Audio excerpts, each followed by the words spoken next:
आज हम जानने वाले हैं कि $1 मिलियन 12 महीने में कैसे कमाए जा सकते हैं। अगर आपको $1 मिलियन कमाना है तो इसके कई सारे तरीके हैं। अच्छा समझने के लिए $1 मिलियन को मैं 1 करोड़ से रिप्लेस कर दूं तो देखो, अगर आपको 1 करोड़ कमाना है तो आप कई सारी चीजें कर सकते हो। जैसे कि फॉर एग्जाम्पल, अगर आप 10 रुपये की चीजें 10 लाख लोगों को बेचोगे तो आप 1 करोड़ कमा लोगे। अगर आप 100 रुपये की चीज 1 लाख लोगों को बेचोगे तो भी 1 करोड़ कमा लोगे। या फिर अगर 1000 रुपए की चीज 10,000 लोगों को बेचते हो तो भी 1 करोड़ हो जाते हैं। और ऐसे पूरा चार्ट आप देख सकते हो। तो मैं सिर्फ एक प्रोडक्ट की बात कर रहा हूँ। अगर आप मल्टीपल प्रोडक्ट क्रिएट करते हो, जैसे कि अगर आप 5 अलग अलग प्रोडक्ट क्रिएट कर लेते हो और उन 5 प्रोडक्ट्स के 25 यूनिट्स को भी बेचते हो, तो मल्टीपल प्रोडक्ट क्रिएट करके भी आप $1 मिलियन तक पहुंच सकते हो। नोरियन ने ये चीज को एक्चुअल में करा भी है। वो अपनी बुक 12 मंथ्स में स्टेप बाय स्टेप प्रोसेस समझा रहे हैं कि कैसे आप बिजनेस स्टार्ट कर सकते हो और फिर 7 फिगर इनकम तक जनरेट कर सकते हो। अगर आपको नहीं पता तो बता दूं, ऑथर और जो थे ना, उन्होंने सिर्फ 24 साल की उम्र में ही मल्टीपल कंपनी के फाउंडर बन चुके हैं। एक तरफ जहां पर 24 साल के लोग ये फिगर आउट नहीं कर पाते उन्हें जिंदगी में करना क्या है, वहीं दूसरी तरफ वो इस टाइम पर ही एक मिलियनर बन चुके थे। उनके 2 सक्सेसफुल स्टार्टअप को उन्होंने $1 मिलियन में सेल भी कर दिया था, जिससे वो एक अच्छी लाइफ जी रहे थे। और ये अचीव कर पाने की जो स्ट्रैटेजी टैक्टिक्स थी उसे समझने की कोशिश करते हैं उनकी स्टोरी के थ्रू। रेयान ने जब अपना first business venture active sports नाम का चालू किया था तो वहां पर वो योगा मैट, टॉवल और बहुत सारी चीजें सेल करते थे। ये चीज फिजिकल बिजनेस था। जो फिजिकल बिजनेस था वो एक्चुअल में लॉस मेकिंग बिजनेस था, क्योंकि उनको हमेशा इन्वेंट्री, एम्प्लॉय की सैलरी, एडवर्टाइजमेंट, ऐसे कई सारी चीजों के पीछे काफी खर्चा करना पड़ता था, जिसकी वजह से उनके पैसे हमेशा खत्म हो जाते थे, जो उनकी काफी बड़ी गलती भी थी। उन्होंने बोला उनके पास बिजनेस करने का कोई स्ट्रक्चर गेम प्लान नहीं था। वो बस अपने मन के हिसाब से चीजें करते जा रहे थे और ये चीज उनको बहुत भारी पड़ रही थी। इनफैक्ट वो अपने सारे पैसे बिजनेस में इन्वेस्ट कर देते थे, जिसकी वजह से वो कई बार घर का रेंट भी नहीं भर पाते थे और इसी वजह से उन्हें अपने फ्रेंड के घर पर भी सोना पड़ता था, रहना पड़ता था। फिर उन्होंने कुछ इंटरेस्टिंग चीज की। उन्होंने अपने स्पोर्ट्स को फंड करने के लिए फ्रीडम फास्टलेन नाम का एक पॉडकास्ट करना स्टार्ट किया, जहां पर वो इंटेलेक्चुअल पर्सनैलिटी जो बिजनेस के डोमेन में अच्छा पैसे कमा रहे थे, कई बिजनेस सक्सेसफुली रन कर रहे थे, उन्होंने उन्हें अपने पॉडकास्ट में होस्ट करना चालू किया। ऐसे कई सारे पर्सनैलिटी से विजडम गेन करते करते उन्होंने अपने एक्टिव स्पोर्ट्स को अमेजॉन पर लॉन्च किया, जिसके बाद उन्होंने अच्छे लोगों से सीख कर सिस्टम एंड प्रोसेस बनाया और इस चीज ने ही उनके लॉस मेकिंग बिजनेस को फिर से प्रॉफिटेबल बना दिया। और इससे पहले की जो कंपनी थी वो $1 मिलियन का रेवेन्यू हिट करती, उससे पहले एक बहुत बड़ी फर्म थी, प्राइवेट इक्विटी फर्म। उसने रेयान को पैसे दिए और इस कंपनी को खरीद ली। यहीं से उनकी जो मिलेनियर बनने की जर्नी थी स्टार्ट हुई। जेन एक्टिव स्पोर्ट्स को सिलेक्ट करने के बाद उन्होंने अपनी सेकंड स्पोर्ट्स और न्यूट्रिशन कंपनी लॉन्च करी, जिसमें वो प्री वर्कआउट सेल करते थे। ये बिजनेस को भी स्केल करने के लिए उन्होंने इसे एक प्राइवेट कंपनी को बेच दिया, जिसके बाद ही स्टार्टअप की थर्ड वेंचर ज्योति हेल्थ से रिलेटेड था और इसे भी उन्होंने प्रॉफिटेबल बनाया। अब यहाँ पर सीखने वाली बात यही है कि रेयान ने ऐसी कौन से बिजनेस स्ट्रेटजी सीखी, अप्लाई करी, जिसकी वजह से वो इतने सारे बिजनेस खड़ा कर पा रहे थे और उसे बेच भी पा रहे थे, वो भी बस कुछ ही महीनों में। इसका पहला असर आता है व्हाइट लेबल प्रोडक्ट। रेयान की सक्सेस का सबसे बड़ा सीक्रेट था कि वो चाइना और वियतनाम में जो ऑनलाइन वेबसाइट होती है, जैसे कि अलीबाबा, वहां से वो लो कॉस्ट के प्रोडक्ट्स को मंगवाते थे बल्क में और फिर उसे अमेजॉन पर अपने ब्रांड का ठप्पा मार के हाई प्रॉफिट में उसे बेचते थे। ये जो प्रोडक्ट होते हैं जिस पर आप अपना ठप्पा लगा सकते हो, उन्हें व्हाइट लेबल प्रोडक्ट बोला जाता है। इसका क्लासिक एग्जाम्पल है माइक्रोमैक्स कंपनी का, जो चाइना के प्राइवेट कंपनी से मोबाइल फोन इंपोर्ट करवाती थी और उनके ऊपर माइक्रोमैक्स की ब्रांडिंग करके वो फोन को सेल कर देते थे। मतलब बेसिकली माइक्रोमैक्स कंपनी का कोई मैन्युफैक्चरिंग प्लांट नहीं था। वो बस ब्रांडिंग करके सेल कर रहे थे और यही चीज ऑथर भी करते थे जो उनका नंबर सीक्रेट भी था। अगर हम फेसबुक की बात करें तो ये बुक बेसिकली ऑथर ने ही 3 स्टेजेस में डिवाइड कराया जो बोलते हैं आपको फॉलो करना चाहिए। $1 मिलियन तक पहुंचने के लिए पहला स्टेज होता है ग्राउंड स्टेज, जो स्टार्टिंग के 1st से 4th मंथ के लिए होता है। सेकंड स्टेज होता है ग्रोथ स्टेज, ये 5 से 9 महीने तक होता है। और थर्ड होता है द गोल्ड, जो होता है 10वें से 12वें महीना। तीनों स्टेज से अगर आपको गुजरना है तो सबसे पहले तो आपको ये क्वेश्चन पूछना है कि व्हाट प्रोडक्ट सेल, जिसे आप ग्रैंड स्टेज भी बोल सकते हो, पहला स्टेप। तो यहाँ पर वो पॉल मिलर का एग्जाम्पल बताता है। पॉल मिलर एक सक्सेसफुल बिजनेसमैन थे जिन्हें रात को बराबर नींद नहीं आती थी। तो वो क्या करते थे, हेडफोन लगाकर पॉडकास्ट सुनते रहते थे, जिसे सुनते सुनते वो कई बार सो जाते थे। लेकिन ये चीज करते वक्त उन्होंने रियलाइज किया कि हेडफोन का यूज करना सोने के टाइम काफी अनकंफर्टेबल था और ऐसे हेडफोन की कई बार क्वालिटी इतनी अच्छी नहीं होती थी। उन्हें लगा कि ये हेडफोन को बेहतर बना सकते हैं, इसीलिए फिर उन्होंने कुछ क्वांटिटी में हेडफोन मंगवाए और उन्हें खोलकर उनके ऑडियो क्वालिटी और बिल्ड क्वालिटी को बेहतर बनाया। हेडफोन को एक्सपेरिमेंट करके और कंफर्टेबल बनाया ताकि आपको सोते टाइम भी म्यूजिक या पॉडकास्ट सुनना हो तो आप कंफर्टेबल से सुन सको बिना आपको प्रॉब्लम हुए। और यहीं से जन्म हुआ कोजी नाम के स्लीपिंग हेडफोन्स का, जो उन्होंने फिर अमेजॉन पर सेल करना स्टार्ट किया। और ये चीज लोगों को इतनी पसंद आई कि फिर वो बेस्ट सेलिंग प्रोडक्ट भी बन गया। अमेजॉन पर आते ही उन्होंने कोजी फोन्स को बहुत बड़ी बड़ी क्वांटिटी में सेल करना स्टार्ट किया और फिर 4 साल में पॉल ने कोजी फोन्स को $6 मिलियन का रेवेन्यू जनरेट करवाया है ना ये चीज अमेजिंग। लेकिन उन्होंने एक गलती कर दी, उन्होंने अपने प्रोडक्ट का पेटेंट नहीं करवाया था, जिसकी वजह से कई सारे कॉपीकैट स्ट्रेटेजी यूज करने वाले लोग आ गए जो उनके प्रोडक्ट को कॉपी करने लग गए थे। और ये चीज काफी कॉमन भी है, जहां पर लोग किसी भी प्रोडक्ट के हिट होने का वेट करते हैं और फौरन फिर उसे कॉपी करके वही प्रोडक्ट को सस्ते दाम में बेचने लग जाते हैं, जिसकी वजह से कंपटीशन बहुत बढ़ जाता है।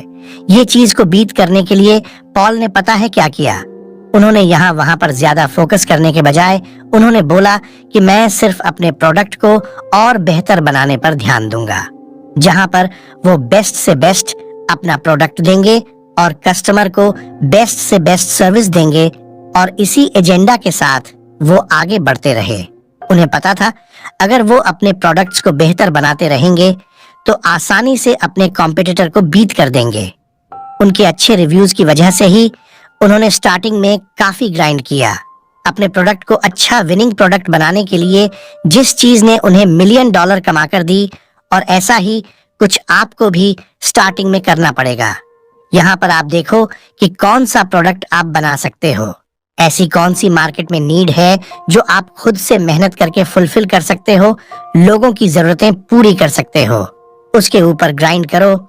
स्टार्टिंग में अगर अच्छे से ग्राइंड करके अच्छा प्रोडक्ट निकाल देते हो तो आगे सक्सेस होने का चांस बनता है। फिर सेकंड आता है create series product and make 25 sales per day, जिसे बोलते हैं ग्रोथ स्टेज। एक बार आपका एक प्रोडक्ट बन गया तो उसके बाद आपको मल्टीपल प्रोडक्ट पर फोकस करना है। इसके एग्जाम्पल ऑथर एवरी मार्क्स बताते हैं, जो एक्चुअल में हसलर थे। उन्होंने कई मल्टीपल वेंचर्स ट्राई किए थे। उनका जो फर्स्ट वेंचर था टाइजन हैंगओवर सप्लीमेंट का, उन्हें उसके अंदर जरा भी सक्सेस नहीं मिली थी, फुलफिलमेंट भी नहीं मिली थी। But going back to time, ovary बोलते हैं कि वो टाइम पर मैं रेडी ही नहीं था, मेरे पास उतनी इंफॉर्मेशन नहीं थी और बहुत सारी चीजों में मैं लैक कर रहा था।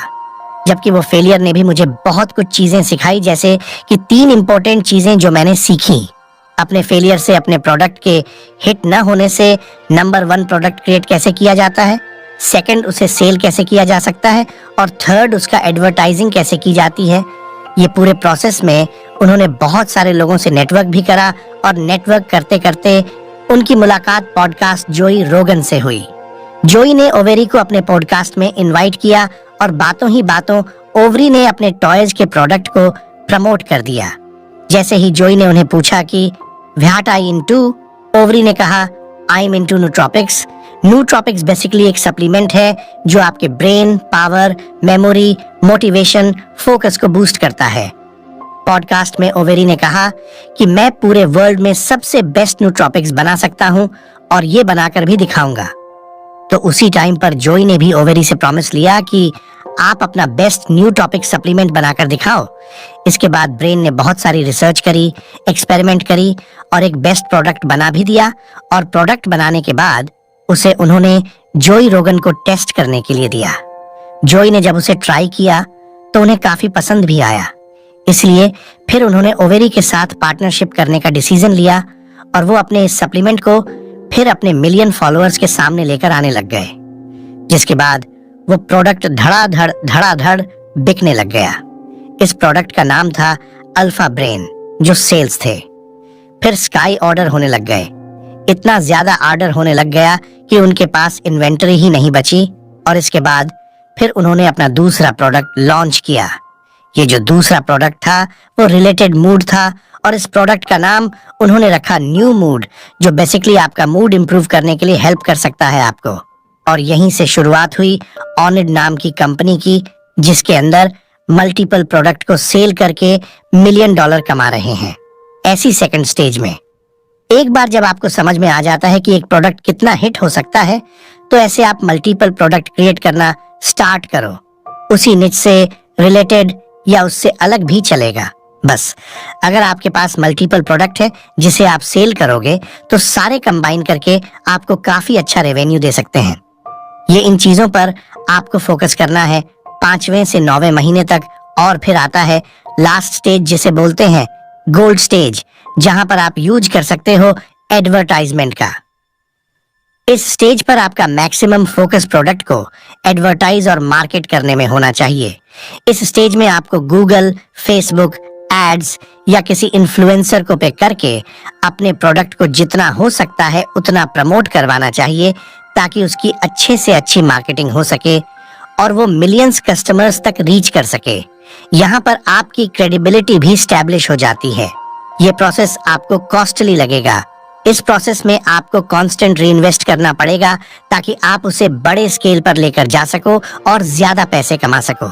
स्टार्टिंग स्टेज में अगर आपने अच्छे से ग्राइंडिंग करी है, अच्छे प्रोडक्ट क्रिएट किए हैं, तो इस स्टेज में आपको काफी अच्छे रिवॉर्ड भी मिलेंगे। और इसके साथ साथ आपको 2 चीजें और करनी है, जो 4th पॉइंट है tweaking your product try for an year. Try fitness के ऑनर जयराम या किंगमन ने अमेजॉन पर अपना प्रोडक्ट रजिस्टर करके लिस्ट कर दिया था। एक सेलफोन आर्म बैंड प्रोडक्ट था जो उन्होंने चाइना से व्हाइट लेबल किया था। फर्स्ट बैच के लिए उन्होंने सिर्फ 400 प्रोडक्ट्स को इंपोर्ट करवाया था, क्योंकि उनको पहले पता करना था कि ये प्रोडक्ट सेल कर भी सकते हैं कि नहीं। और कस्टमर रिव्यू सबसे इंपॉर्टेंट होते हैं, इसलिए उन्होंने पहले कुछ ही प्रोडक्ट को इंपोर्ट करवाया, फिर कस्टमर्स के आउटपुट लिए और उसके हिसाब से चेंज कर दिए। जैसे कि फॉर एग्जाम्पल, पहले बैच में कस्टमर्स को बहुत छोटे लग रहे थे। दूसरे, इसमें आर्म बैंड का साइज काफी बढ़ा दिया गया था। फिर ऐसी चेंज करते करते उन्हें परफेक्ट साइज भी मिल गया। ऐसे कस्टमर्स के फीडबैक लेते लेते उन्होंने ऐसा आर्म बैंड डिजाइन कर दिया जो कस्टमर्स पहनकर बहुत खुश थे। और इसी तरीके से जो ट्राई फिटनेस के आर्म बैंड थे, वो मार्केट प्लेस में एक यूनिक प्रोडक्ट बन गया। ट्राई फिटनेस से 3 महीने में ही उस 25 सेल्स पर डे के मैजिक नंबर को क्रॉस कर दिया। और ये सब कैसे हुआ?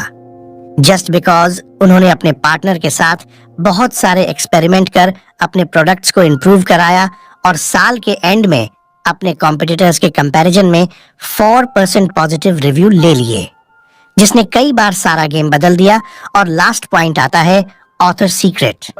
ये एक सीक्रेट ही था जिसने रेन मोरेन को मिलियनेयर बनने में काफी हेल्प करी। रेन मोरेन विनिंग प्रोडक्ट को होलसेल में चीप रेट पर खरीदते थे और अमेजॉन FBA पर रजिस्टर करके हाई प्रॉफिट मार्जिन पर बेच देते थे। अब अमेजॉन FBA क्या होता है? तो बेसिकली अमेजॉन FBA पर अगर आप एक सेलर रजिस्टर करते हो तो अमेजॉन आपको storage, free shipping, fast delivery और बहुत सारी फैसिलिटी प्रोवाइड करता है, जिससे वो सिंपल चीपर रेट पर विनिंग प्रोडक्ट खरीदते हैं और फिर अमेजॉन पर हाई मार्जिन पर रीसेल कर देते हैं ऑथर कहते हैं आपको डिफिकल्टी आएगी, बहुत डीप रिसर्च करना, नॉलेज लेना, ये सारी चीजें होती रहेंगी, लेकिन बस आपको मैजिक नंबर हमेशा याद रखना है जो है 25 सेल्स पर डे, जिसका कॉस्ट होना चाहिए इतना। और ये अगर आप कर लोगे तो आप उन मैजिक नंबर्स को अचीव कर लोगे साल के अंत तक या उससे पहले भी। तो दोस्तों, ये थी एक शॉर्ट स्टोरी $1 मिलियन बनाने की। अगर आप ऐसी बुक्स में इंटरेस्टेड हो तो इस चैनल को सब्सक्राइब करके जरूर बेल आइकॉन को दबाना। मैं ऐसी अमेजिंग स्टोरीज और बुक समरी आपके लिए हर हफ्ते लेकर आता रहूंगा। अगर आपको अपने अंदर बुक रीडिंग हैबिट को डालना है तो मैंने डिस्क्रिप्शन में सीक्रेट बुक क्लब की लिंक भी दी है जो फ्री रजिस्टर है। वहां से जाकर आप हमारी कम्युनिटी का पार्ट बन सकते हो, जहां लोग कई सारी चीजें आपको फ्री में प्रोवाइड कर रहे हैं, तो उसे भी जरूर चेकआउट करो। अभी के लिए बस इतना ही। अगर आपको ये वीडियो पसंद आया तो लाइक, कमेंट, शेयर जरूर करना।